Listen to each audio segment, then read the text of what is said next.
દાહોદના જાલોદ મહાલક્ષ્મી મંદિર ખાતે પર્યાવરણ વન અને જળવાયુ પરિવર્તન મંત્રાલય નવી દિલ્હી દ્વારા પર્યાવરણ વન અને જળવાયુ પરિવર્તન સંવર્ધન પરિષદ ભારત તથા ગુજરાત રાજ્ય દીવ દમણ અને દાદરાનગર હવેલીના સ્ટેટ ચેરમેન SM ખાંટના માર્ગદર્શન હેઠળ દાહોદ જિલ્લાના પ્રેસિડેન્ટ વીએસ બાંભણિયાના અધ્યક્ષસ્થાને અને જિલ્લા સમિતિના વાઇસ પ્રેસિડેન્ટ કમલસિંહ ચૌહાણ તથા અન્ય જિલ્લા ડાયરેક્ટરોની વિશેષ ઉપસ્થિતિમાં સમીક્ષા બેઠક જાલોદ નગરના મહાલક્ષ્મી મંદિર ખાતે યોજાઈ હતી।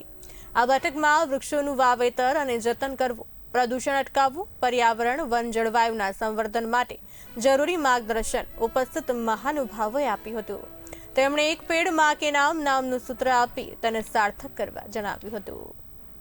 આજ રોજ તારીખ 19 જાલોદ નગર ખાતે જાલોદ તાલુકા સમિતિની બેઠક યોજાઈ। એમાં વન અને પર્યાવરણ પરિવર્તન સંવર્ધન માટેની સ્થાનિક કાર્યકર્તાઓની મિટિંગ મળી અને એ લોકોને પર્યાવરણની જાગૃતિ વિશે માહિતી આપી।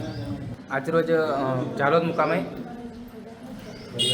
પર્યાવરણ વન અને જળવાયુ પરિવર્તન સંવર્ધન પરિષદ ભારત સરકારના અંતર્ગત જાલોદ તાલુકાની કમિટીની બેઠક મળી હતી, જેમાં સરકારશ્રીના જે વન અને પર્યાવરણ બચાવવા માટેની ઝુંબેશ છે એના અંતર્ગત વિસ્તૃત માહિતી સમિતિને પૂરી પાડી અને આવનારા સમયની અંદર સરકારશ્રીના ગાઈડલાઇન્સ મુજબ વન અને પર્યાવરણ જળવાયુ પરિવર્તન સંવર્ધન બાબતમાં આગળના જે છે તે કામો તાલુકા સમિતિ કરશે, એમાં જિલ્લા સમિતિ પૂરેપૂરો સહયોગ રહેશે।